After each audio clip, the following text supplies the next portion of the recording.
Começa agora o Aventurando. Eu sou Rafael Amon, estou aqui com meu amigo Márcio Moreira hoje para a gente falar sobre criação de cenário. E aí, Márcio? Olha aí. Como é que você tem se aventurado nessa semana? Eu tenho tentado me aventurar pelo mundo de Dark, aquela série lá alemã. E eu vi as 3 primeiras temporadas, ou 2 primeiras temporadas, a terceira e a última, né? E fui gostando, mas depois declinou no finalzinho, agora voltei a gostar. Vamos ver. Eu vi uma galera comentando que a série é daquelas que prendem, né? E falaram que a terceira temporada e a última é surpreendente, assim. Eu tenho que começar a ver. Essa série, todo mundo fica no hype, eu espero passar um tempinho, aí eu vou e assisto, faço uma maratona. Eu deixo passar um pouquinho o hype. Entendi. E você tem se aventurado por onde, Ramonzito? Então, velho, essa semana, sabe pra onde eu me aventurei? Eu me aventurei pelo livro do Camilo Coutinho, que ele acabou de lançar sobre videomarketing. Cara, o Camilo Coutinho é um gênio do videomarketing e é uma leitura gostosa dessas que a gente vai falar hoje sobre criação de cenário, né? Ele vai dando todo o cenário para criação de conteúdo em vídeo, com exemplo, com diagrama e tal. Ele é um livro para quem quer colocar a mão na massa, que nem a gente vai colocar a galera aqui hoje para colocar a mão na massa e criar o seu cenário. Bacaníssimo. Então, entrando no nosso tema de hoje, né, que é criar cenário, eu acho que a gente precisa primeiro contextualizar, né, a criação de cenário, world building, onde se junta, né, o tema em inglês, né, a palavra world building em inglês e criação de cenário, ou criação de mundo, ou criação de aventura, porque entra uma zona meio cinzenta aí, não entra não, Márcio? Cara, então, a gente pegou esse tema, a gente está sempre perguntando para o nosso público, nós somos um canal muito preocupado em fazer nossa audiência se envolver, participar. Então foi um tema sugerido pelo nosso público, pela nossa audiência, tá? E a nossa audiência falou criação de mundos. E aí a gente agora botou o nosso título criação de cenário. Por que a gente mudou para cenário? Porque mundo, universo, dá uma ideia de coisa muito ampla. Vamos supor que você esteja fazendo uma aventura que se passa em Nova York, tá? Você está jogando Vampire e, para quem não sabe, Vampiro tem umas piras de corte de vampiros, tem o príncipe regente da cidade dos vampiros, quem rege os vampiros naquela cidade é chamado de príncipe e tal. Então, geralmente, inclusive até na 5ª edição do Vampiro, uma estrutura para você criar como é que aquela corte se comporta, as intrigas que rolam naquele cosmos, naquele microcosmos que é Nova York, que é uma cidade que já está pronta. Uhum. Então, assim, não é um mundo, né? É um mundo contido, mas é um mundo. Não é um universo contido, mas acho que fica mais adequado a gente chamar de cenário. E essa mecânica do V5 é muito legal porque ela dá as conexões, você vai conectando com os nomes, aí você bota, esse odeia fulano, esse está interessado em ciclano, esse quer roubar fulano. Aí tu vai criando uma rede de intrigas, literalmente, fica uma rede, assim, um monte de linha cruzada. E aquilo é uma criação de cenário, entendeu? É bem parecido, mas não chega a ser parecido, mas ele faz uma analogia legal com a criação de mundo, de cenário, com um jogo que é mais mais criado na hora, como Dungeon World, por exemplo. Dungeon World tem aquela mecânica das frentes, né? Que você vai criando três situações. Você começa com, por exemplo, 3 situações, 3 coisas que estão acontecendo no mundo, independente da ação dos jogadores ou não.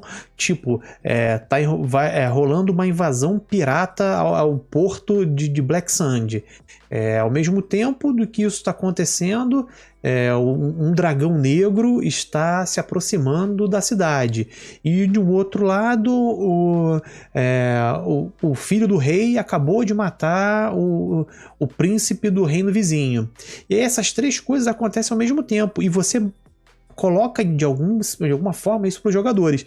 Eles vão decidir com que eles vão querer interagir, e aí a partir disso vai tendo esse chaveamento, né? As coisas vão se cruzando conforme os jogadores interagem com o mundo, porque uma forma para você fazer o mundo ser orgânico, né? Senão fica aquela impressão de que o mundo só existe onde os jogadores estão vendo, né? Nada daquilo fora do que está acontecendo no mundo importa. Eu acho isso uma forma também de você pensar a criação de um mundo que é bacana. O Dungeon World, ele é uma das águas que eu bebo bastante, assim, nas coisas que eu gosto de fazer. A nossa ideia, quando é passar dicas para nossa audiência, explicar as coisas que a gente faz, não é querer dizer que o que a gente faz é verdade absoluta. São coisas que pra gente funcionam mais do que as outras coisas. Mas se as outras coisas funcionam melhor, fica à vontade, aqui ninguém tá aqui pra cagar regra. A questão toda funciona bem, tá testado, foi testado. O que a gente coloca no ar, o pessoal aprova, gosta, até pede, Márcio, tal, dá uma dica para iniciante, dá o tal do Márcio Stella, explica tal coisa, tal coisa, tal coisa. E aí a gente atendeu isso, a gente tá compilando essas ideias, a gente tá fazendo um programa chamado Aventurando para trazer essas ideias, trazer essas coisas, e com isso vai poupar tempo. Coisas que já foram validadas, que já foram testadas e deram certo. Então, talvez você não queira jogar Dungeon World, né? Talvez não queira. Mas você pode pegar aquela mecânica de Dungeon World e colocar na tua mesa de sempre, no teu jogo de sempre. E aí a gente vai passar para você, sem você precisar ter essa experiência e poder jogar. Até porque ela serve, como você falou, né? Independente de sistema. Você pode criar a sua aventura de D&D dessa forma, você pode criar a sua aventura de Cyberpunk 2020 dessa forma. É só uma metodologia para você criar um mundo orgânico, né? Pra você ter esse sentimento de que o seu cenário, que o seu mundo tá vivo. Sim. E você acha que tem diferença nos tipos de cenário? Por exemplo, se você for criar alguma coisa para um cenário que já existe, como Forgotten Realms, ou como o Vampiro Quinta Edição, que já tem a Camarilla, né? O Sabá, já tem aquela parte do lore já pré-definida. Faz diferença você criar um cenário, um mundo já contido na criação de outra pessoa, ou quando você cria do zero? Tô criando um mundo novo, uma mitologia nova, com divindades novas, e aí você tem uma tela em branco? Depende. O que eu mais curto, o que eu mais gosto do RPG, assim, uma das coisas que eu mais gosto é criar um cenário, criar um mundo e ver esse mundo rodar e principalmente explorar esse mundo. Então é o que eu mais me divirto. Mas eu jogo também cenários prontos. E se eu pego um cenário pronto que ele me dá lacunas para eu poder colocar um toque meu ali, melhor ainda, porque eu junto o melhor dos dois mundos. Já que eu estou fazendo uma coisa pronta, por que não também não abandonar de vez o que eu gosto, que é criar? O Mutant Ano Zero, ele dá um monte de lacuna. O cenário, ele é todo lacunar. Já na proposta do jogo, né? Essa palavra. É uma proposta do jogo. Tem muito jogo assim. Tem muito. O 13ª Era é assim. Numenera é assim. O Numenera é? Tem certeza? A impressão que o Numenera, eu posso dizer então que ele é um modelo híbrido, porque, por exemplo, o Numenera, ele não chega nem a detalhar bem aquela parte mais desenvolvida, que é o Steadfast, eu acho que eles traduziram como Bastião, né? O Bastião do Mundo. Ele te dá algumas regiões, alguns reinos, algumas cidades. Só que fora daquilo ali, o mapa é cheio de pontinhos, como se fossem locais de interesse, só que não dizem nada sobre aqueles pontinhos. Você vai definir o que é aquele pontinho, e o restante do mundo inteiro é um ermo gigantesco para você popular da forma que você quiser. Eu tenho no Numenera aqui, eu não mestrei no Numenera. Tenho vontade, já mestrei The Strange. Eu adoro Numenera, velho. Já joguei Numenera.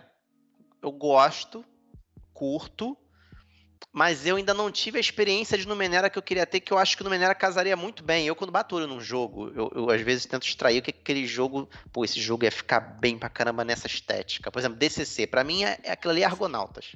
Jazão e os Argonautas. Eu vejo DCC, cara, tem que ter aquela estética de Jazão e Argonauta. Tem que ter o monstro se movendo meio estranho, né? Em stop motion.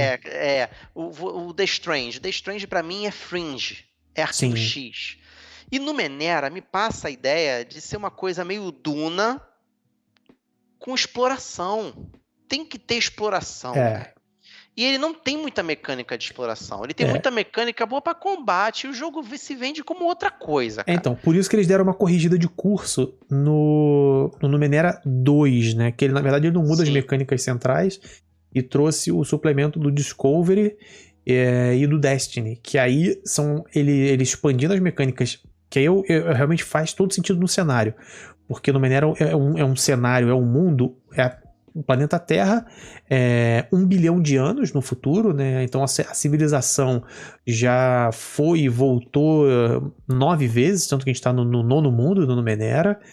E de alguma forma os humanos estão aqui ainda e a Terra ainda existe 1 bilhão de anos para frente. Então ele é para ser uma coisa completamente alienígena, né? Como assim, mas ele dá uma estética meio Tundar, meio He-Man, que você mistura umas coisas que parecem medieval com umas coisas que são muito tecnológicas e que pro povo aquilo ali é normal, porque sempre esteve ali, sempre do que eles conhecem de mundo, que tem aproximadamente 500 anos, sempre esteve ali, e eles estão aprendendo a conviver. E aí, nessa nova abordagem de Numenera, eles focaram tanto na exploração quanto no desenvolvimento, porque na maior parte do tempo no Numenera, você é um catador de lixo, você é um scavenger, né? Você é aquele cara que tá catando coisas que foram utilizadas por um mundo muito mais desenvolvido que você não sabe como aquilo era, para que aquilo foi criado, você aprende a utilizar ele de alguma forma, tipo, sei lá, o cara pegar alguma máquina que solta alguns raios lasers, e aí o cara não sabe para que é usado aquele raio laser, só que ele sabe que se botar uma carne ali no meio, a carne queima, então vira para ele um cozinhador, sabe? Então, nessa nova abordagem, você vai criando a sua fortaleza, você vai criando a sua cidade, criando o seu reino, isso eu achei muito bacana. Isso aí é legal, isso é sempre bom lembrar.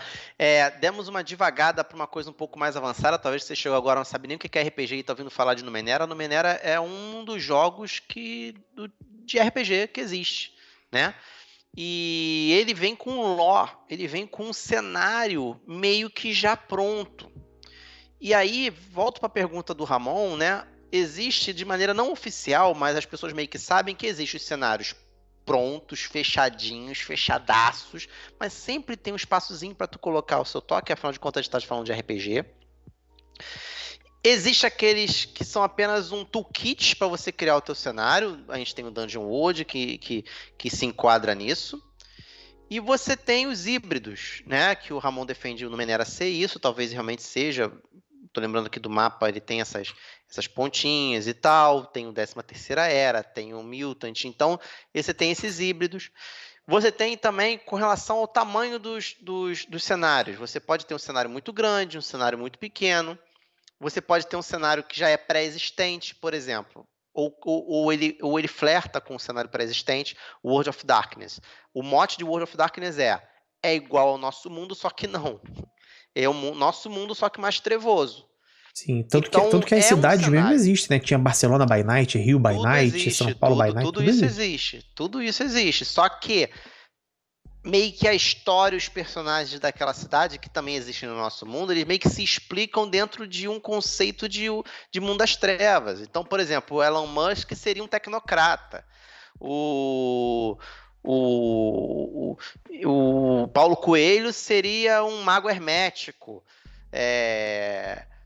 Os vampiros. Aí tu começa a dar aconteceu a. Michel Temer seria um Tremer.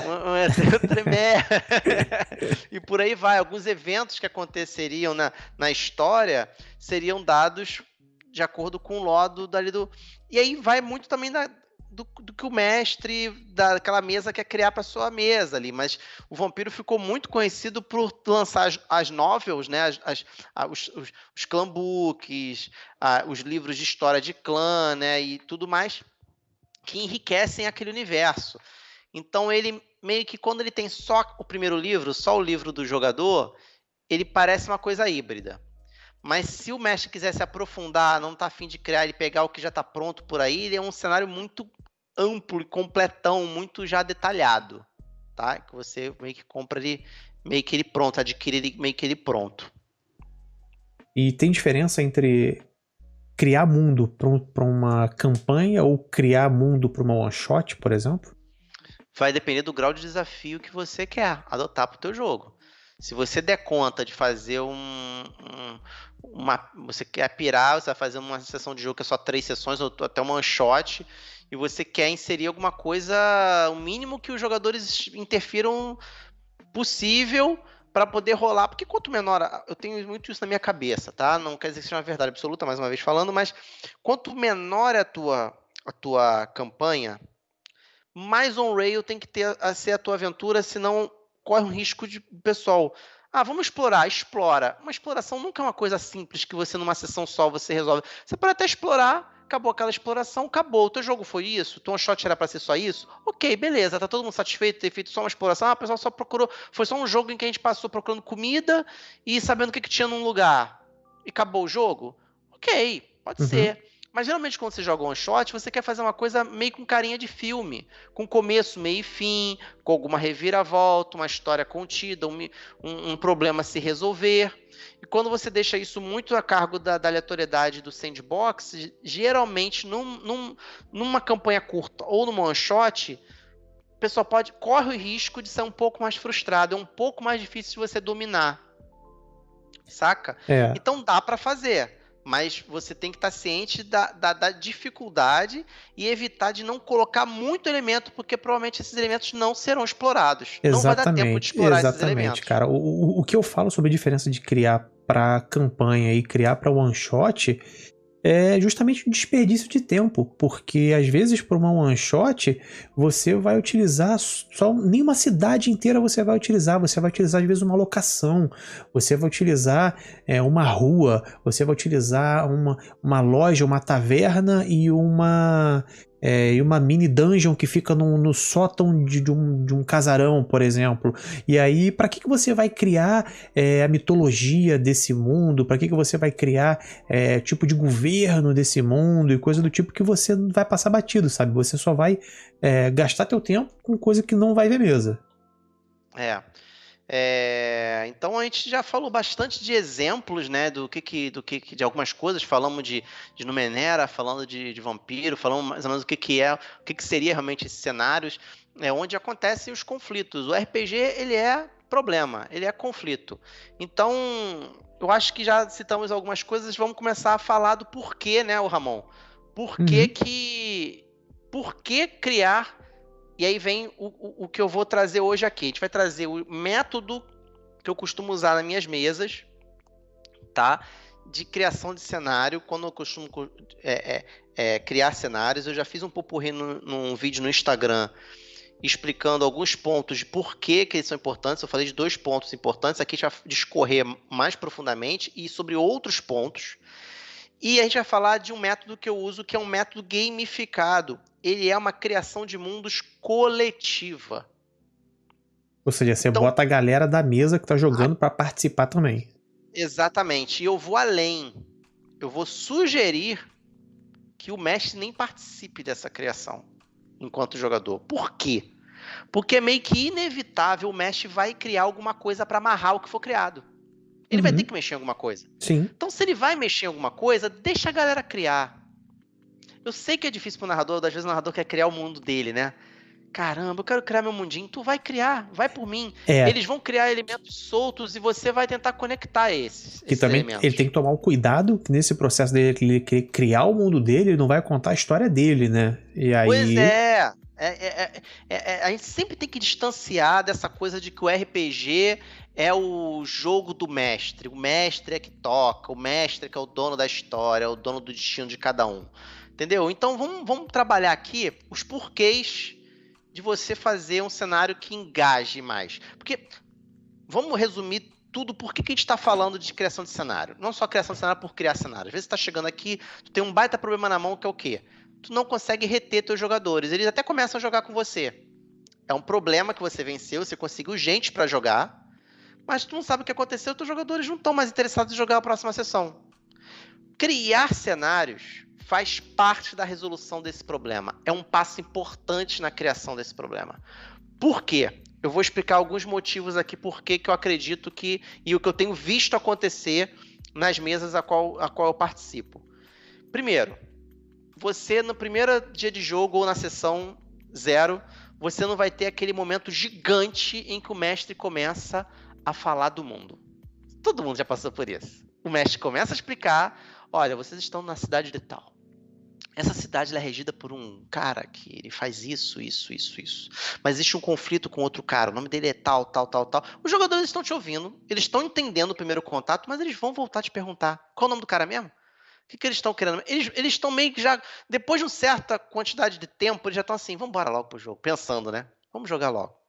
E se demorar mais ainda, eles vão externar isso, tá? Vamos embora então.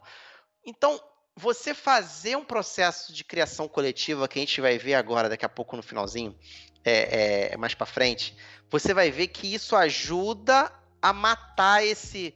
Caraca, não acaba nunca essa descrição do mundo, o cara tá explicando quem são os players importantes. Vamos fazer um paralelo aqui de Game of Thrones. O cara começa, não, o mundo foi criado pelos primeiros homens que vieram de Essos, aí chegaram em Westeros, aí começa, aí sei lá, aí começa a falar de gelo e fogo, aí começa a falar das casas, aí explica as casas. Os jogadores eles não estão ambientados. Aquilo ali é o teu mundo que você está trazendo, bonito. Exatamente, não é o mundo exatamente. deles. E isso pode ser uma armadilha principalmente para mestres novatos, né? Porque o mestre que está começando, ele pode querer passar essa criação, esse mundo dele de uma vez só para os jogadores, ele está empolgado para aquela galera entre no mundo que ele criou, que interaja com as coisas que ele inventou, e aí ele, sem reparar, tá falando há mais de 20 minutos sem parar na mesa, só ele fala e realmente o que está falando. Os jogadores acabam dispersando, né? Tipo, ele começou falando que, olha, em eras passadas existia o Palantir, que não sei o que, depois de 30 minutos, ninguém mais lembra que é o Palantir. Então, uma parada que eu acho que começa muito bem, que é um cenário riquíssimo, gigantesco e faz essa apresentação, pelo menos para mim, quando eu fui apresentado para esse mundo magistralmente, é o Senhor dos Anéis. Ele começa só com o condado, ele te mostra só aquela vila dos hobbits, e a partir do condado, a visão dos hobbits é que ele vai ampliando o mundo todo até você conhecer a Terra-média. Sim. O Harukishi que ele tá colocando, eu tenho problemas com monólogos de mestre no começo do jogo. É isso, mas muita gente tem. É por isso que você tem que tomar muito cuidado com o ritmo. A gente depois vai ter conteúdo, programas falando sobre ritmo de jogo, que é uma coisa que eu tenho toque com relação a ritmo de jogo. Tem muito streaming que eu não consigo assistir porque não tem ritmo. Tem que ter ritmo, principalmente quando você vai transmitir. Na tua mesa tem que ter ritmo, vai poder prender a atenção da galera. Principalmente com o jogador que tá chegando agora, com gente que tá praticando agora o hobby. Você vai começar a falar, o cara tá pensando, o que eu tô fazendo aqui, bicho? Eu tô ouvindo isso. Aí daqui a pouco ele pede uma rolagem. Como assim uma rolagem? Se você já jogar na cara dele que é um jogo, já pedir por rolagem, já explicar uma situação, já fazer o mais curto possível, e depois você inserir aos poucos aqueles elementos, eles vão talvez sentir mais à vontade. Mas isso vai de jogo para jogo. A gente vai abordar isso. Se não for tudo agora, a gente vai falar isso ao longo de toda a nossa programação do Aventurando, tá? Então, cuidado com esses monólogos extensos demais, essas coisas de muito tempo de fala do mestre e tal, porque dispersa realmente a galera. E a gente já linka com os jogadores, eles memorizam de maneira rápida os detalhes do cenário, porque eles estão criando junto com você. O cara criou aquela espada, vamos supor. Aquela espada tá na massa do sangue do cara, foi ele que criou. Sim, e ele pode até já ter escrito na ficha dele, né? Espada tal, não sei o que. Ele anotou, ele lembra. Aquela espada que ela é uma lendária no mundo, ele linka de alguma forma, sem criar vantagem também, né? Porque tem muito jogador que gosta de tirar vantagem da situação. Linka de alguma forma, eu já vi essa espada sendo empunhada na mão de um cara. Ele bota isso pro personagem dele de alguma forma. E isso já vai fazer com que ele tenha o quê? Na cabeça dele. Eu sou o detetor dessa informação. Se o grupo esquecer, eu vou relembrar. Cada um vai ficar meio que responsável por um pedaço daquele mundo. Então é muito bacana isso. O próximo ponto, do porquê, o terceiro porquê de você fazer um cenário coletivamente engaja mais, foi uma coisa que eu já adiantei lá no vídeo do Instagram, que eu postei lá no nosso perfil no Instagram, mas agora eu vou aprofundar um pouco mais. Na metodologia que a gente está desenvolvendo, você cria vários sentimentos, vários tipos de impulsões nos teus jogadores para você alcançar determinados objetivos. A criação de cenário, ele cria dois impulsos, dois sentimentos importantes. Um é a antecipação. Quantos aqui ou nas suas mesas, ou assistindo a nossas mesas aqui no PNP, já reparou a seguinte reação do jogador? Beleza, amanhã a gente começa a jogar? Amanhã a gente continua? Quem já viu isso? Pode crer. Isso depende geralmente de como você tocou tua sessão 0. Os caras vão jogar a sessão 0, vão começar a criar aquele cenário. Geralmente, depois da criação do cenário, vem a criação dos personagens. E se você fez uma criação de cenário bem feita, ela está conectada à criação dos personagens. E aí, quando terminar aquilo, você vai deixar um baita cliffhanger pro cara. Caraca, eu quero jogar logo isso. Eu quero ver esse mundo que eu ajudei a criar rodando. Eu quero ver esse cenário rodando. Por exemplo, o cara, no método de criação coletivo, o cara criou, ele disse que tem uma caverna que é uma tumba que fica a 3 cidades distantes. Cara, o cara vai querer fazer a jornada para chegar nessa caverna e achar essa tumba, cara. Então você já cria botar ele na ponta dos cascos, né, para querer seguir essa viagem. Isso eu acho muito legal também. Então, a galera ela vai criar essa antecipação, essa ânsia, e eles vão querer. E se você sempre tentar preservar isso um pouquinho em cada sessão, não de criação, mas esse fogo aceso em cada sessão, melhor, porque a gente vai ter sempre como se fosse aquele vício de... Já viu a história da Mil e Uma Noite, de Sherazade? Ela sempre deixava... são 1001 histórias, porque ela tinha que ter uma história por dia para não ser morta. Conhece essa história de Sherazade? Então, mais ou menos isso. Você vai criando cada dia um pouquinho, mais uma história um pouquinho, mais uma história um pouquinho. E aí, os jogadores vão ficar, cara, eu quero jogar isso logo. É mais ou menos o sentimento de você... quando acaba uma série e fica um cliffhanger e fica pro próximo episódio. A diferença é que aquele cliffhanger que você colocou foi o jogador que criou. E isso é muito doido. Isso é muito doido, tá? Então, a antecipação é um sentimento poderosíssimo que você pode gerar nos seus jogadores para fidelizar eles. O próximo ponto é o pertencimento. Hoje a minha filha, a gente foi dar o ovinho para ela, falando, quer ovo, filha? Não quero ovo não, ovo mexido. E aí a gente falou, faz assim, filha, quebra aqui o ovinho. Ela foi lá, quebrou o ovo, ela bateu, claro, sendo supervisionada, bateu o ovinho, jogou na frigideira e fez lá o ovinho mexido dela. Ela tem 2 aninhos. E ela comeu o ovo? Claro que ela comeu o ovo. Porque ela quebrou aquele ovo. Na cabeça dela, ela preparou aquele prato. Então, quando você bota o jogador para criar, para se envolver com o cenário, você gera um pertencimento muito forte para a pessoa. A pessoa ela vai querer o quê? Ver aquele troço rodando, vai se sentir pertencendo muito mais envolvida na história do que se você simplesmente chegar e falar um monte de coisa do lore, jogar um monte de coisa na cara dos jogadores, os jogadores ali só ouvindo você falando. Se você inevitavelmente precisar falar de lore, entregar lore, escreve ou grava um áudio e manda para eles antes. E aí eles vão ouvir, vão reouvir, vão dar o jeito deles.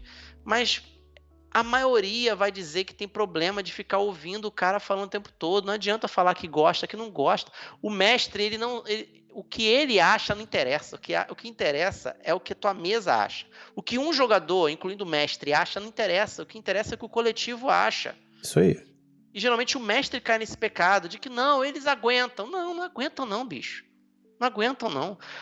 Eu vou fazer isso aqui na primeira sessão, aí depois na segunda a gente engrena. Cara, se na primeira sessão você não mandar bem na primeira, muito provavelmente eles não vão querer jogar a segunda. Eu tô falando isso com aquelas pessoas que vocês sabem do que eu tô falando, que você quer trazer pro hobby. Aquelas pessoas que foi difícil você arrumar a mesa. Aquelas pessoas que foi difícil arrumar a agenda. Entendeu? Então você precisa dar aquela primeira impressão logo de cara e o envolvimento da galera de sentir que tá jogando um jogo de fato. E bem lembrado que você falou assim, você tem uma oportunidade de impactar aquela pessoa e fazer com que ela queira toda semana ou toda quinzena tá ali reunido contigo, tá querendo participar daquele mundo, né? Fazer com que o personagem dela viva aquelas experiências, ela junto com o personagem. E se você perde logo esse primeiro impacto, que é para deixar a pessoa empolgada, ou ela achando que ela faz parte daquele mundo, você é um risco muito grande que essa mesa morra em pouquíssimo tempo, né? E aí uma pessoa que você quis apresentar, tipo, cara, um amigo de infância que perguntou, cara, eu vi você jogando outro dia lá com os amigos e tal, eu quero experimentar. É um cara que ele não tem a vivência de conhecer outros jogos ou ter participado de outras mesas, ele pode achar que todas serão daquele jeito, que você não conseguiu engajar o cara, e aí você acaba perdendo, né? Exatamente. Então você vai criar também conexão com a galera. Eles vão começar a se conectar entre as coisas que eles criaram e que o outro criou. Eles vão começar a criar coisas aqui no meio, ó, no cinzento. Eu criei uma espada. Aí o outro criou o guerreiro que empunhava essa espada no passado. E aí ele empunhou essa espada, o outro fala que esse cara empunhou essa espada numa guerra. Aí começa já a criar as verdades, os fatos, em cima de fatos já criados antes. E cria fatos colaterais, e o pessoal começa a se conectar. Essa conexão é importante. E aí depois, no final, a gente vai falar mais pra frente no método, que o mestre vai pegar isso tudo e vai fazer o mundo. Ele vai amarrar tudo. Depois, quem sabe, ele pode mandar o áudio, mandar um texto com aqueles elementos que os jogadores criaram. E aí vem o óbvio. O mestre ganha também, hein? Agora a gente tá no 6º ponto. Inúmeros ganchos de aventura. Velho, isso pra mim é a parada mais legal de criação coletiva. Porque você não fica só dependendo da sua criatividade, né? Às vezes você tem seus vícios, você sempre cria as mesmas coisas, às vezes você tá sempre criando as mesmas... Sabe, quando o pessoal traz o negócio, acabou. Na minha mesa de Mago Sorcery Crusade aqui em casa, o pessoal escolheu, na hora de criar a Jerusalém do século XIV, eles falaram, olha, nós magos aqui sabemos que tem um vampiro na cidade. Ah, vocês sabem, tá rolando uma doença, as pessoas estão caindo duras, e a pessoa a qual a gente trata, a gente presta serviços de consultor, são conselheiros de um nobre. Ele quer saber o que está acontecendo, e esse é um segredo, porque só a gente sabe que, na verdade, é um vampiro que está se alimentando das pessoas. Eu anotei, curti, tá ali. Mais uma aventura de mago minha que tem um vampiro na cidade. Mas, enfim, eles criaram. Botaram lá, ó, anotei, tá feito. E vamos que vamos. O resto, dali pra frente é comigo. Se você tá se sentindo desapegado, poxa, não vou criar nada, vai, cara. Cria dali pra frente. O clã quem vai criar sou eu. Se esse vampiro, ele tá por trás dessas coisas mesmo de verdade ou não tão, sou eu que vou definir. O nome do cara, se é homem, se é mulher, se é antigo, se é novo. Sou eu. Então, os jogadores vão deixar lacunas, fiquem tranquilos, vocês, mestres, vão criar. A diferença é que os jogadores estão entregando de mão beijada 2 coisas: ganchos de aventura para você fazer e ganchos de aventura que você vai na boa. São coisas que você sabe que eles vão curtir, porque foram eles que fizeram. Cara, isso também que a gente falou antes, né?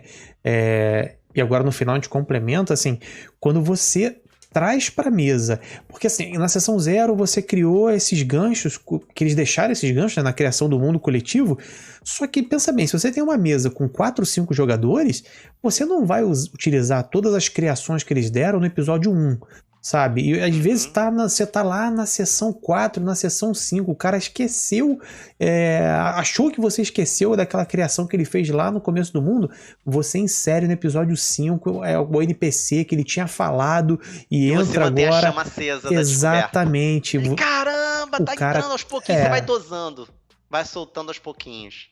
É incrível. Isso é muito legal, cara. Isso é muito bacana, tanto para você como mestre. É uma forma de você exercer a sua criatividade em cima da criação de outra pessoa, além de você fazer com que o seu jogador ele queira continuar te municiando mais de gancho, porque assim, tem muita mesa clássica daquele mestre que cria tudo, que tudo tá dentro do escopo que ele fez, do script quase, né, que ele botou para aquela mesa, que os jogadores, eles não se sentem à vontade de criar nenhum elemento, de colocar nada, de participar de um mundo vivo, sabe? Eles aceitam sentar no carrinho da montanha-russa e curtir aquele passeio até o final. Tipo, pode ser que ataca, dê certo. rola o dado. Pode ser que o jogador goste. Vocês curtam? Gostem. Agora, você muito provavelmente, meu querido narrador mestre, você está saindo exausto dessas sessões. Você muito provavelmente está fazendo uma preparação antes das sessões gigante. E a fluidez do teu jogo está sendo travada. Porque isso gera uma boa fluidez. Esses conceitos que a gente está trazendo aqui são dicas para você trazer um ritmo fluido para o teu jogo. Entendeu? Que as coisas acontecem de maneira que parece que é verdade, que é real. Entendeu? E agora a gente passa para exemplificar, né? Para o pessoal entender e mostrar um pouquinho, né, em relação às comprovações. Por exemplo, a pessoa que nunca achou que um filme ou série de fantasia é legalzinho, mas por ele passar num cenário que não interessasse tanta pessoa, ele abandona, acaba não seguindo, não assiste mais. Comigo foi Eragon, Rei do Dragão. Não me interessou. Entendeu? Ali foi ruim, tanto a história quanto o cenário não me cativou. Entendeu?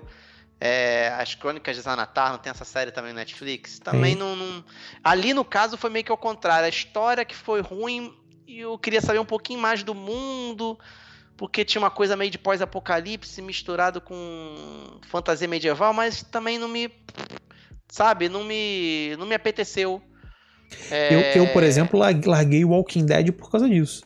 Eu queria saber do Walking Dead Outros lugares. o que estava acontecendo e procurar outras pessoas e ter outros contatos e tal, e evoluir aquele cenário do porquê que o mundo estava assim. E para mim ficou maçante que ele não explorava outros elementos, né? E aí acabei largando o Walking Dead por causa disso. Isso, pra mim The Walking Dead marcou num episódio que teve na primeira temporada, que eles encontraram os caras que antes do surto de zumbis, eles eram tudo uma gangue, e no pós-apocalipse eles cuidavam de velhinhos. Ainda tinham aquela pose de gangue, ainda eram os caras bandidão, mas eles estavam cuidando de um monte de velhinho, porque eles estavam frágeis naquele momento. Olha que louco! Isso era muito maneiro, cara, no The Walking Dead, que foi, pra mim, foi meio que se perdendo, sabe? Quem nunca também assistiu um filme que você fala assim, poxa, esse filme aí tinha potencial, cara, a premissa de mundo era boa, né? Podia, mas só que não foi. Eu vou dizer um que eu gosto da premissa de mundo dele. O Questão de Tempo. Já viu esse? Que o pessoal tem que correr contra o tempo porque tudo é comprado com tempo de vida? Eu vou comprar um cafezinho, isso vai dar 2 minutos da sua vida. Aí o cara passa lá o pulso. E os ricos, eles são imortais. Os pobres vivem correndo. Porque eles precisam ganhar tempo o tempo todo. A premissa é irada. A premissa é maneiríssima, velho. Mas a história ficou meio uma história meio adolescente, ficou um negócio com o Justin Timberlake, o filme. Eu curto, mas você vê, ele tem um lugarzinho no meu coração, o mundo me ganhou. A história foi ruim, mas o mundo ganhou. Olha a força que o universo sabe um que eu tenho pra caramba assim? O Hunger Games. Eu acho irado aquele do mundo, dos cenários, dos distritos e tal, do reality show, do cara ter que matar os outros pra ascender socialmente e tal. Só que o filme, quando vão colocar o roteiro ali, é chato. O primeiro até passa, mas os outros, cara... Nossa, desandou total. O Torre Vorpal falou um aqui que eu tava vendo, eu terminei a primeira temporada meio forçado. E a segunda temporada eu comecei e abandonei, larguei. Que é o Altered Carbon. Tem uma premissa boa. A galera não morre. Você só troca de pele. Só que foi se perdendo demais, cara. Um negócio que, sabe, podia ser mais sutil. Sei lá, cara, eu não sei explicar. Tem a premissa excelente, mas eles jogaram toda a premissa de uma vez só no meio do teu peito. Em vez de fazer uma coisa rolando aos poucos, soltando informações aos poucos, jogaram tudo de uma vez só. Entendeu? Então... tem disso. Senhor dos Anéis, criação de mundo, nem se fala, mas tem um ponto interessante do Senhor dos Anéis que tem toda a criação prévia. Essa criação prévia, para eu não parecer que estou me contradizendo aqui, num RPG ela não seria lida para os jogadores. Sim. Essa criação prévia, essa sessão zero criada com os jogadores, mais os links que o mestre cria e anota alheias ao conhecimento deles. E aí vai pro jogo. E aí você tem um mundo ali pronto, o que você falou das frentes do Dungeon World. E aí se eles trombarem com aquelas pessoas, com aqueles lugares, com aqueles personagens, tá lá.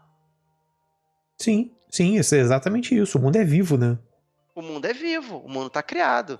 Entendeu? O Harry Potter, quem nunca... O Harry Potter assistiu o Harry Potter e falou assim, poxa, eu queria ver mais dessa casa aí, Corvinal, Lufa-Lufa. Nos filmes antigos não tinha. Nesse agora, o personagem principal é de Lufa-Lufa, mas você não tem ele na escola em Lufa-Lufa, você não tem personagem de Lufa-Lufa, dá vontade de fazer um personagem de Lufa-Lufa jogar Harry Potter RPG, entendeu? Porque só fica lá, Sorcerina e como é que é a outra? Grifinória.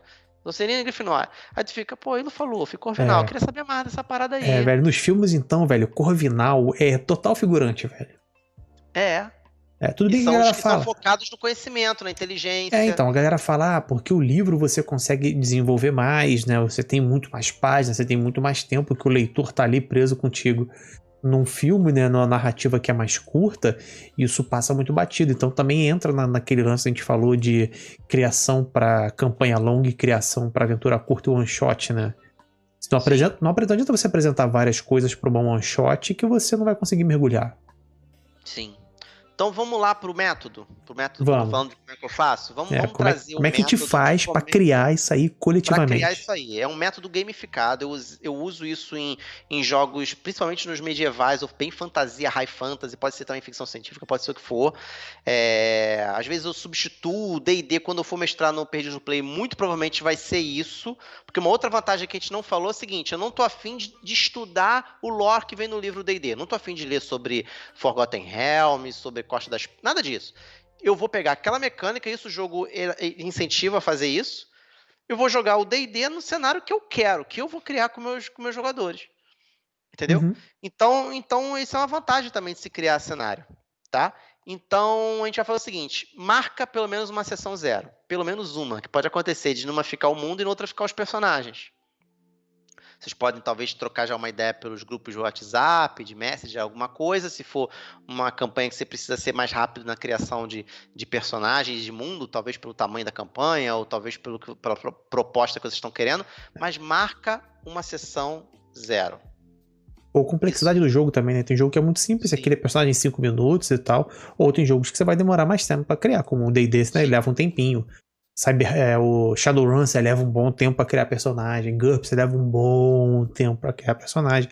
Mas tem jogo que você pega o Dungeon World, por exemplo, em 5 minutos você faz a ficha, porque ela é basicamente um template meio que padrão, dependendo da classe, né? Então, assim, sugestão pra vocês. Primeiro, insira o mundo, depois os personagens nesse mundo. Primeiro cria o cenário, depois como é que os personagens vão entrar nesse mundo. Essa acho que é a ordem principal. Estão anotando? Vão anotando aí, gente. Segundo ponto, conversem sobre que tipo de jogo e que tipo de mundo os jogadores querem jogar.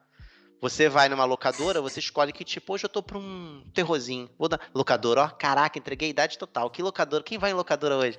Você vai no Netflix, você vai na Amazon, você vai dar aquele rolê, você vai no tipo de série, de filme, e você fala assim, pô, hoje eu tô afim de ver uma fantasia, de ver um drama, ver sei lá, tá com a esposa, tá a dois e, pô, vou ver um romancezinho, vou ver alguma coisa do tipo, uma comédia romântica, que eu só vejo romance com a Rosa se for comédia romântica, no mínimo, comédia romântica, entendeu? Ela também não curte não, tô zoando, mas ela também não curte muito não, romancezinho que eu chamo de... Água com açúcar, daqueles água com açúcar clássico. Então, assim, você vai escolher, junto com os jogadores, galera, a gente tá pra que vibe?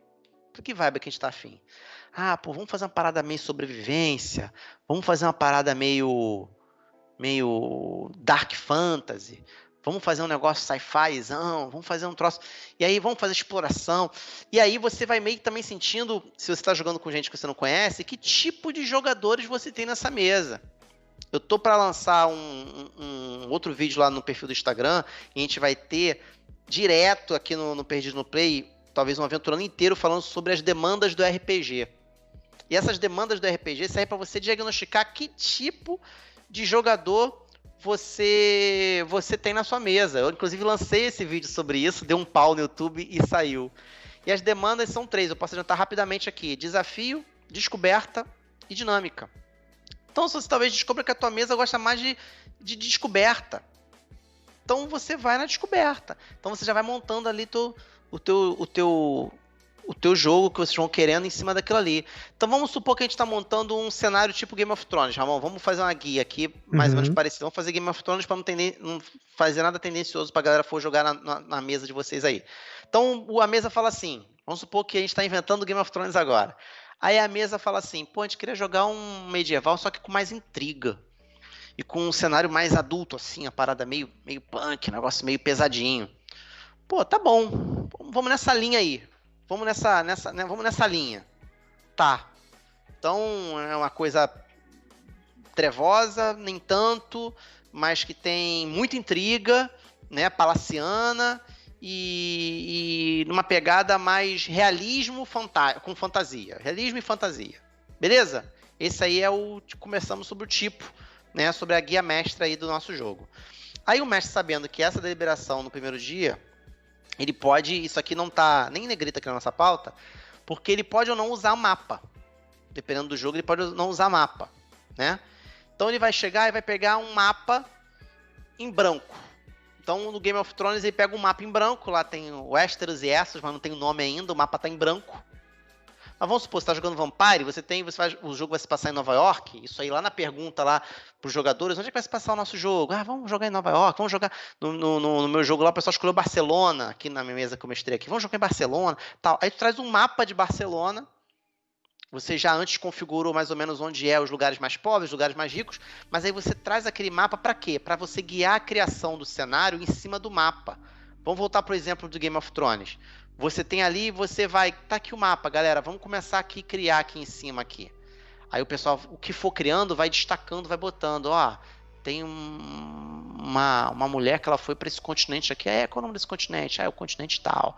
Esse aqui. Aí tu vai já rabiscando o mapa. Mapa rabiscado é a coisa mais linda que tem. No Mutant, o mapa fica rabiscadaço. É um personagem à parte. Meus jogadores amam aquele mapa. Amam. E a gente não rabiscou nem um terço do mapa. É quase aquela mecânica nova dos board games Legacy, né? Sim. É muito legal isso. Então você pode separar esse mapa em branco. Tem um monte de mapa por aí, tem ferramentas que criam mapas por aí.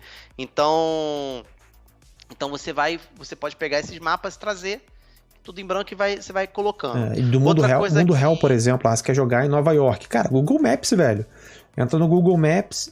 Total. Tira um print da cidade de Nova York, só naquela opção de relevo, você vai ter o mapa de Nova York que você vai colocar os pontinhos do que tem lá. Total.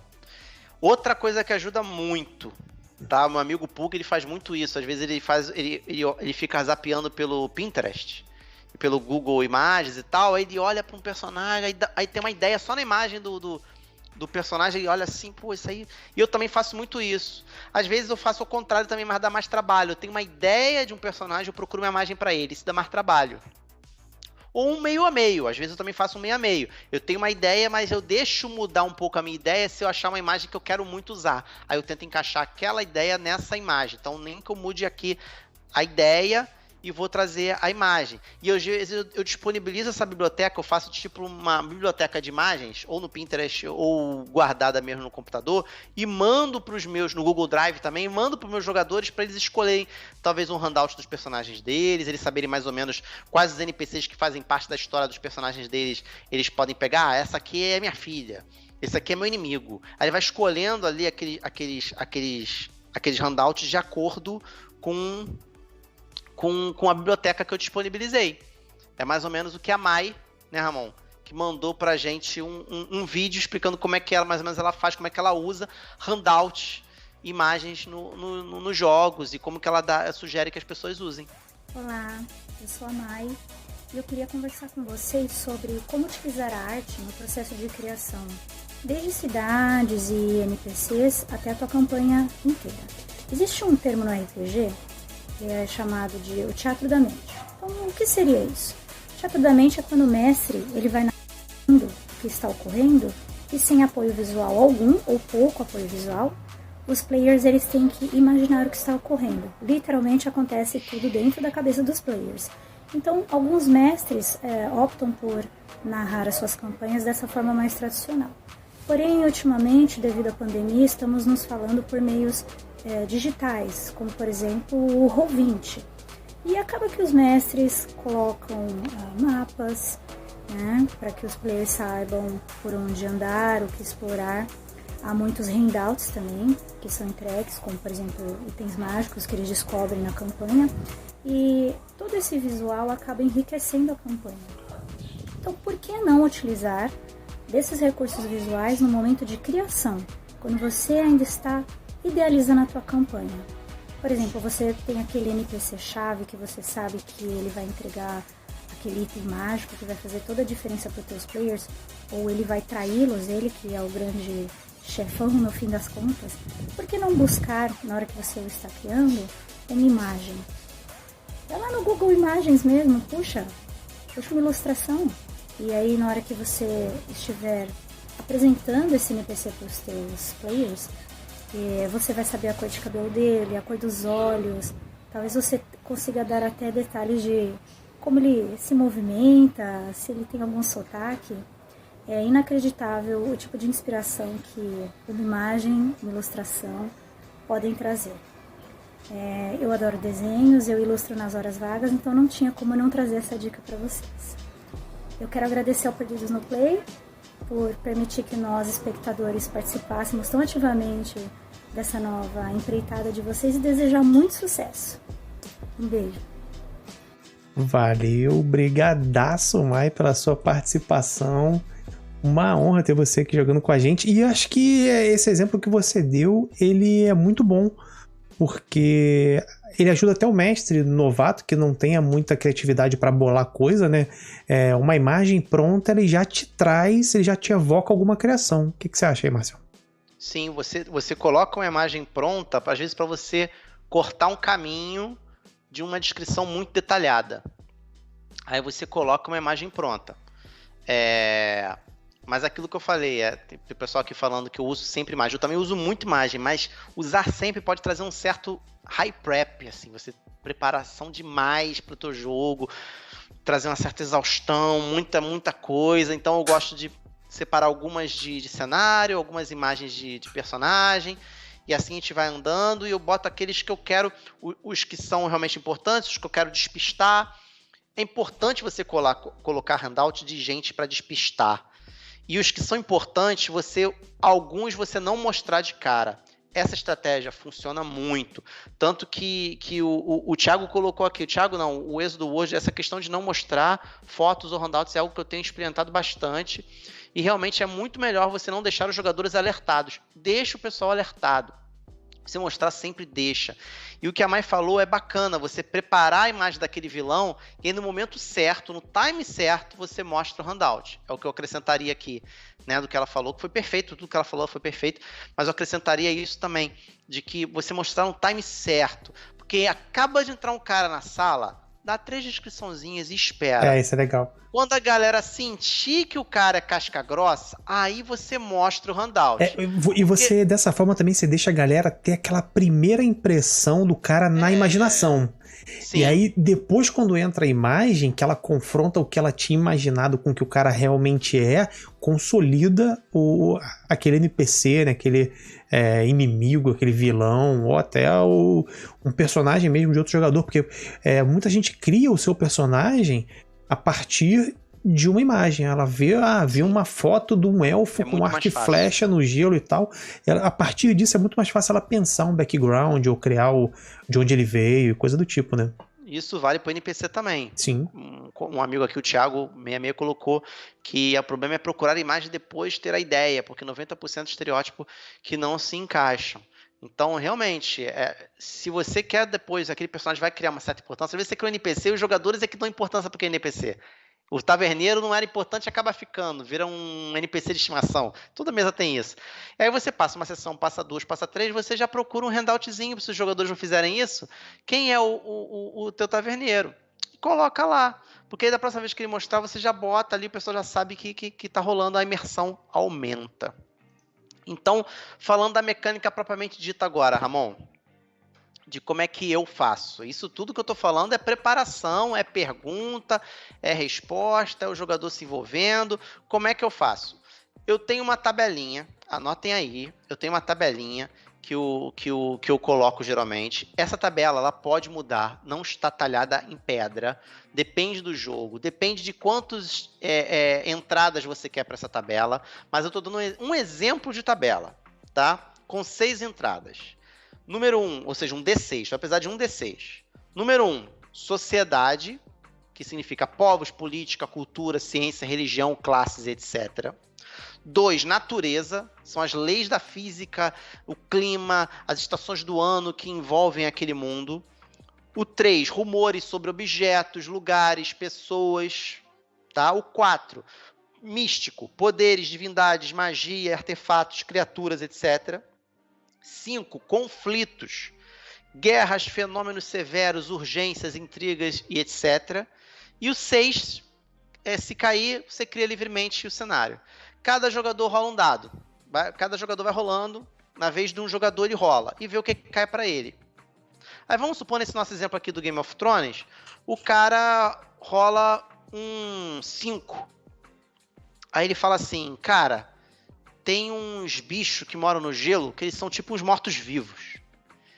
E eles querem invadir ali o continente. Beleza? E aí você pode até permitir, isso pode ficar em aberto, ou você pode até permitir que ele crie uma verdade colateral aí também. A gente vai definir, de acordo com a complexidade do que você quer para o teu mundo, que você está criando, sei lá, a gente só vai parar quando rolar pelo menos 2 fatos para cada uma dessas categorias. Então pode acontecer que role 3 uns seguidos, aí depois a gente só vai parar quando tiver pelo menos 2, vai ser um mundo complexo. Ou pelo menos 1. Ou a gente vai fazer pelo menos 2 para o mundo, depois a gente vai fazer a mesma mecânica para definir a cidade onde a gente começa o jogo. Isso também é muito legal, essa questão das camadas. E aí você pode fazer a verdade, esse fato ser colateral, mas existe uma muralha que ela contém esses caminhantes, esses mortos-vivos de invadir o continente. Ou talvez essa muralha tenha saído na rolagem de um outro jogador. Saiu, por exemplo, lá o Sociedade. Existe uma muralha que contém esses coisas. Ou o místico, a muralha é mística. Então não é uma coisa assim, a muralha é isso. Não, o cara criou dentro do místico, então ele vai dar um certo tom místico para ele falar, não, a muralha tem uma certa magia que protege. E aí não permite que esses bichos invadam, entendeu? O cara, por exemplo, pode ter criado a muralha na natureza. Tipo, uma muralha é uma geleira, né, gigantesca. Sim. Que ele, no primeiro momento, não deu nem a utilidade para ela, só criou como um elemento da geografia, e aí o outro cara na rolagem de sociedade pode falar, olha, mas tem então, essa muralha, ela tá lá para parar uma horda de mortos-vivos para não chegar nas cidades. Pronto, já casou uma criação com a outra. Aí outro jogador rola de novo sociedade, ele fala que existe um grupo chamado os Corvos da Noite, sei lá, os vigiantes, eu esqueci já há tanto tempo que não... Patrulha da Noite. Patrulha da Noite, que eles administram essa muralha. Então já criou uma outra coisa recorrente. E aí o mestre vai deixando fluir. Então isso aqui serve de estímulo para a galera criar essa tabelinha, entendeu? Funciona muito bem também com carta. Às vezes eu corto uns papeizinhos com esses temas e vou sorteando.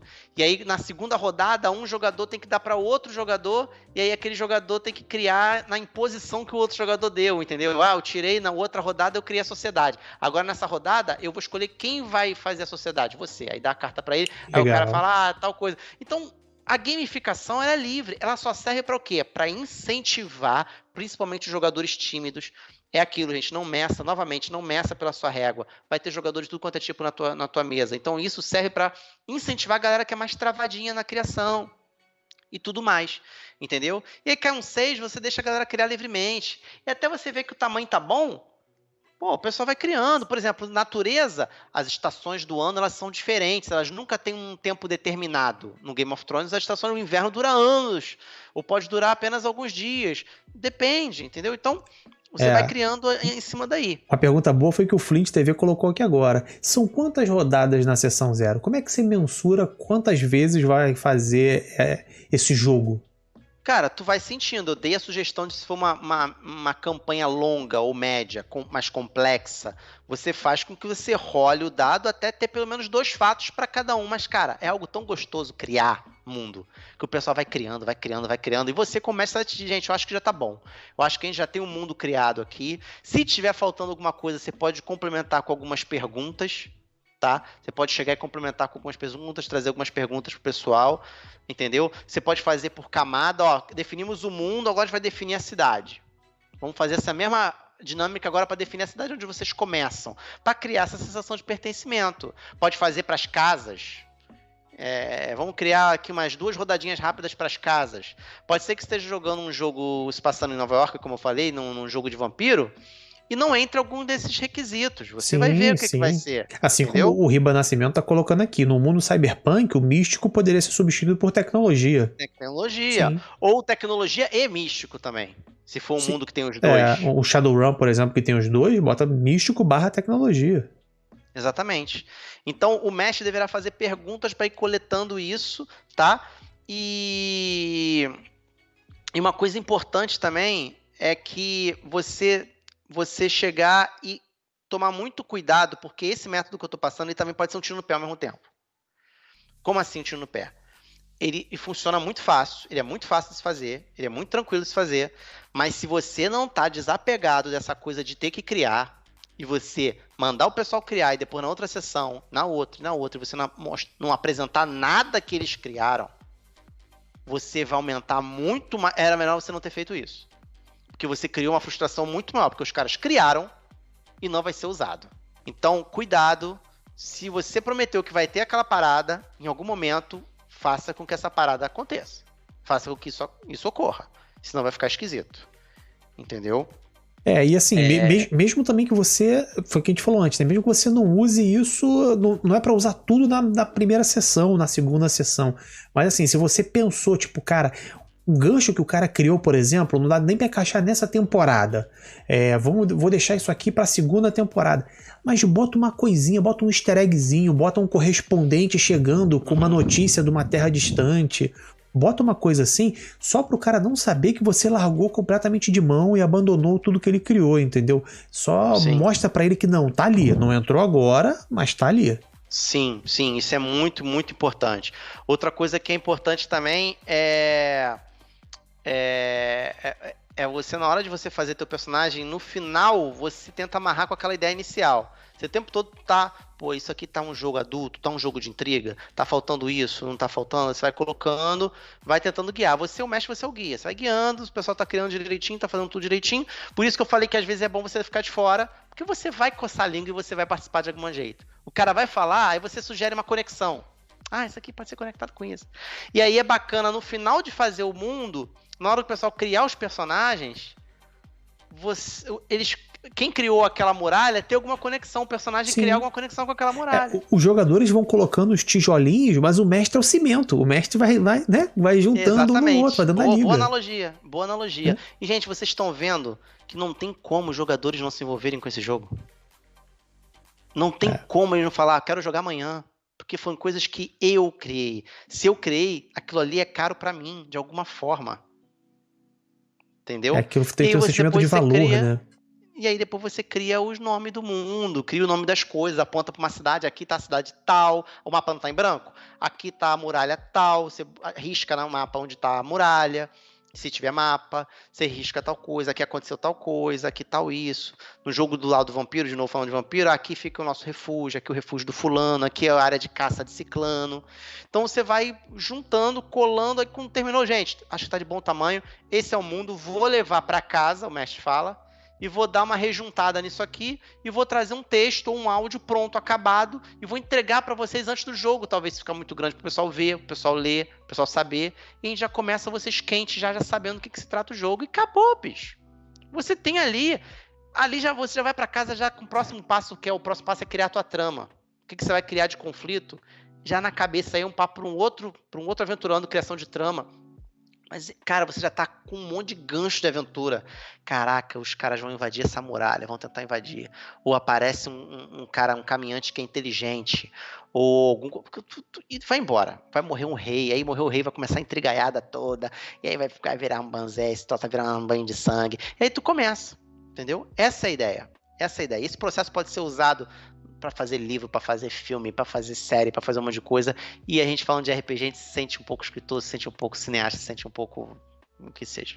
Quem mandou pra gente o método de criação do mundo que ele utiliza foi o João Tavares, que mandou pra gente. Ele usa principalmente o livro novo que saiu de D&D, né, o Explorer's Guide to Wildemount, da galera do Critical Role, e ele cria o cenário dele, as aventuras dele, o mundo, baseado em perguntas também que ele se faz, né? A diferença é que o método dele é ele se perguntando, né? Ele querendo questionar na própria criatividade dele como ele fazia. Por exemplo, quais são os objetivos daquele lugar? Ele rola um dado, por exemplo, para determinar a quantidade dos reinos e sociedades que tem ali. Aí ele vai perguntando quais são as relações que esse lugar tem com as demais facções ou sociedades. quem são as pessoas, os NPCs de interesse, quais são as principais cidades que tem naquele reino, nessas cidades, como é que é a população, que tipo de governo, como que eles se defendem e por aí vai. É uma forma de você fazer, né? De você... É algo parecido, muita gente faz assim, algo parecido com o que a gente abordou aqui, algo mais específico até, porque aqui é natureza, sociedade, né? E o cara que vai lançar um fato ali sobre aquilo, o jogador. A bandeira que eu tô levantando aqui, ele mostrou um negócio que é mais voltado pro mestre. É a criação centrada no mestre. Eu diria que existe 3 tipos de criação. Você pode mesclar as 3. A criação centrada no mestre, a criação coletiva e a criação aleatória. A dele tem um pouquinho que ele rola o dado para saber quantos reinos tem. Uhum. Tem gente que rola tabela de um monte de tipo. Tem um jogo solo de RPG chamado Iron Sworn, que você rola o que tipo de adjetivo tem aquele lugar, que tipo de adjetivo tem aquela pessoa. Você pode usar essas mecânicas, nada impede que você faça isso.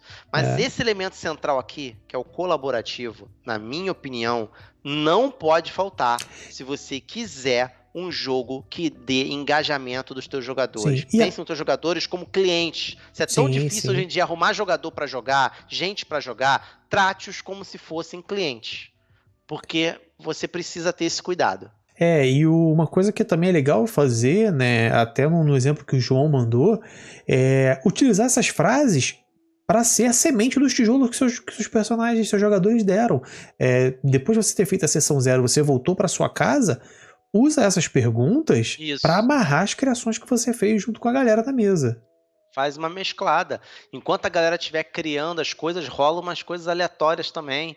O próprio processo de você deixar cada jogador, sabe? Aquele cara, na vez dele ter caído arma, foi uma coisa aleatória porque é uma coisa que ele nunca criou antes. Ele sempre pensa em personagem, caiu arma para ele. É um processo aleatório, é um desafio. Não deixa de ser gamificado.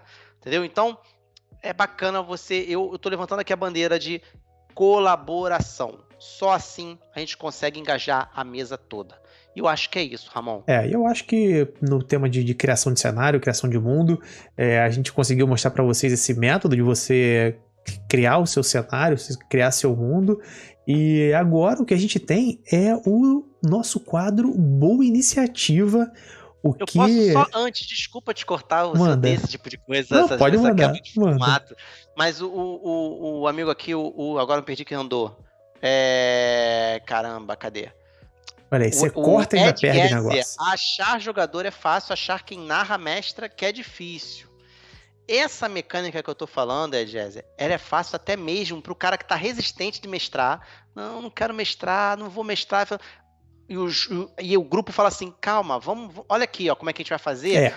Talvez você se empolgue, você está com dificuldade de criar, vamos junto nesse processo. E aí você apresenta o processo para ele. Sim, e também é fácil você encontrar jogador, entre aspas, é fácil você encontrar pessoas que queiram entrar na sua mesa. Agora, você encontrar jogador que fique engajado e que participe de todas as sessões e que contribua e tal, é difícil, cara. Não é todo mundo que dá aquela química. Cara, mesa de RPG é muito química, velho. Então, você tem que aproveitar. Por iniciativa, Ramon, foi mal, eu precisava responder o nosso amigo aqui. Quem tá ao vivo tem esse benefício. A gente não podia deixar de responder alguns aqui, vai pensando e vai falando. Mas se você está assistindo a gente pelo YouTube, quer deixar uma pergunta, deixa aqui nos comentários ou vai lá no Discord, cara. A gente tem interagido bastante com o pessoal pelo Discord. Entra lá, a gente tem uma sala só pro Aventurando. Vai ser um prazer receber você lá na nossa casa. E isso aí. No Boa Aventurando de hoje, quem mandou foi o Mestre X das mesas que estão acontecendo no canal dele, velho. Ele pediu pra gente contextualizar antes, assim, coisas que a gente já fez nas nossas mesas, que é você meio criar um multiverso, às vezes sem querer. Às vezes os elementos de uma mesa aparecer na outra, né, como um easter eggzinho e tal. E aí a gente começa com a mesa dele de Coriolis, eles jogando numa nave, né? E o personagem do Ramon Mineiro deixa essa mensagem aqui. E coloquei a frase do capitão para repetirem o capitão cantando para repetirem todos os alto-falantes dele e eles não conseguirem nos seguir e, enfim, ficarem um pouco atordoados. Então, peraí, que eu vou preparar uma boa aqui, peraí. Certo. Do chat. Nossa. Ai, meu Deus, eu não vi, peraí. Meu Deus! Eu amo vocês, gente. Vocês são sensacionais. Nunca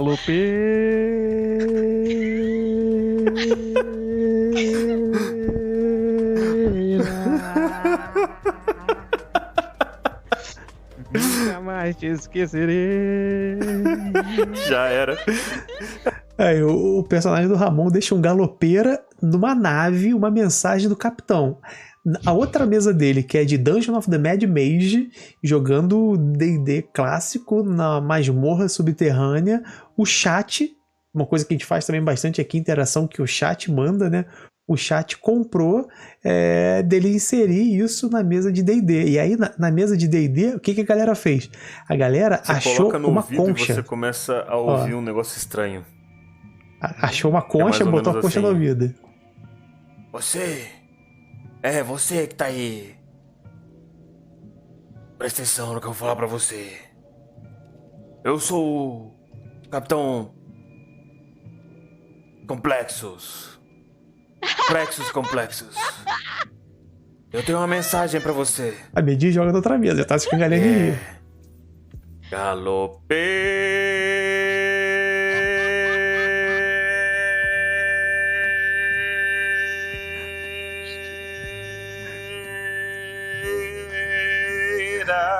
Caraca, muito bom, X, sensacional, velho. Essas paradas eu acho muito legal, assim, você trazer um easter egg, né, cara, de uma outra mesa, e bacana você ver, tipo, é bacana ver a reação da Medir, que joga nas duas mesas, tipo, pra ela sacar o que ia acontecer, cara. Esse lance de ter uma piada interna às vezes, né, que tipo, alguns jogadores ou às vezes acontece com a gente em relação ao público, né, tem coisas que o público sabe quando a gente bota uma referência da mesa de mago. Isso é muito legal. Isso é muito bacana, cara. Então, brigadaço X ter mandado o Boa Iniciativa, tô muito junto. E pra você que tá assistindo a gente, quer mandar uma coisa que aconteceu na sua mesa, ou um prop que você criou que você achou maneiríssimo, um handout, uma cena engraçada dessa, um caos, conta pra gente, cara. Manda aí que vai entrar aqui no Boa Iniciativa. Manda sim. E lembrando que a galera que está ao vivo, apenas o pessoal que está ao vivo, quando a gente encerrar essa gravação, nós vamos pedir, então vamos pensando aí, pro tema do próximo Aventurando. Então a galera que está ao vivo vai dar sugestões de temas pro próximo Aventurando. Assim que terminarmos aqui, já vão pensando, anotem num papel para não escrever, vão colocando, que aí no próximo Aventurando a gente vai elucubrar aqui quando a gente terminar aqui a gravação. A gente vai já avisar o pessoal que estiver qual vai ser o tema da próxima semana. Exatamente, então obrigado todo mundo que esteve aqui com a gente nessa tarde de domingo, na nossa gravação ao vivo, que você está vendo aqui em cima da nossa tela. Hoje é domingo, 26 de julho de 2020, o pessoal está gravando aqui com a gente de tarde, mas se você está assistindo no YouTube, seja lá que dia que você está assistindo, seja lá que ano você está assistindo, saiba que você pode assistir a nossa gravação nos domingos de tarde, ou a gente vai divulgar sempre as datas lá no nosso Discord, entra no nosso servidor, a gente vai papear por lá. A gente quer saber o que você quer saber sobre tema, ou o que você quer trazer seu recado, quer participar do tema que a gente também vai mandar seu vídeo. Então sejam todos muito bem-vindos. Aguardamos vocês no próximo Aventurando. Obrigado, valeu Márcio, tamo junto, até a próxima. Valeu galera, tamo junto.